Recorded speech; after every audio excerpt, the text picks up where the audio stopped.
When scientists found that light behaves both as a particle and as a wave, they also deduced matter also did. Louis de Broglie was the one person who said matter also experiences the wave-particle duality. Now, there was the need of a new physics, one which could describe the wave-like properties of that what makes us who we are. That's where the Schrodinger equation comes in. In classical physics, any system can be described calculating its position and momentum. But in quantum mechanics, we'll use wave functions to describe objects. Like in algebra, a function is going to give you a certain y position due to an x value. A wave function will give you the shape of the wave at any given moment of time. Now that we know that, let's get to the equation itself. You might be thinking to yourself now, what are all those symbols? What does it all mean? But before you panic, let's break it down. The three first terms are representatives of the probability of finding the particle at these x, y, and z coordinates. Therefore, they represent position. This symbol represents a partial derivative, which is a subject in calculus we're not going to worry about now. Moving forward, we'll find this constant which relates mass, pi, and Planck's constant, all multiplied by a factor of 8.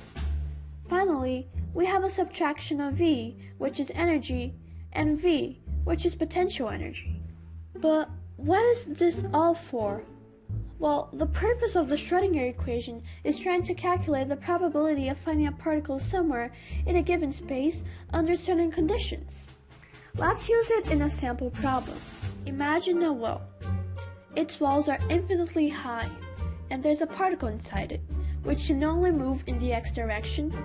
To keep it simple, the particle can't cross the walls because it would require infinite potential energy. And now, since there are no forces compelling it to move, our potential, V, is 0. Therefore, we have a simplified, cleaner version of the equation.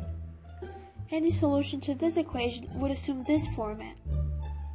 Now, let's adapt this to our conditions at the edges, which are called boundary conditions. We know that for x equals to 0 and x equals to L, our wave function is 0. Let's plug this in here. That's what we find. Where a and b are constants, well, sine of 0 is 0, but cosine of 0 is 1. Logically, the constant a must be 0 to make this equation true. Then we obtain the following.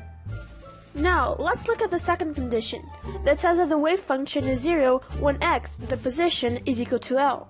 Now, either x, which is this value, is 0, or b is 0. But this position value x can't be 0, or the wave function would be 0 everywhere, meaning that the particle wouldn't be anywhere in the well. Therefore, we obtain that this is our equation. But for this to hold true, x has to be a multiple of pi, since sine of pi, 2 pi, 3 pi, and so on is always 0. We represent this through the value n, which is a positive integer and a coefficient of pi. Rearranging the equation, we obtain that En equals to n squared times h squared, h being the Planck constant, over a times the mass times L squared, where n equals to 1, 2, 3, and so on. Done. This is our surprising solution. The energy levels of the particle are discrete, not continuous. This means you never find the particle at certain locations. The probability is simply 0. Crazy, isn't it? But that's just how quantum mechanics works.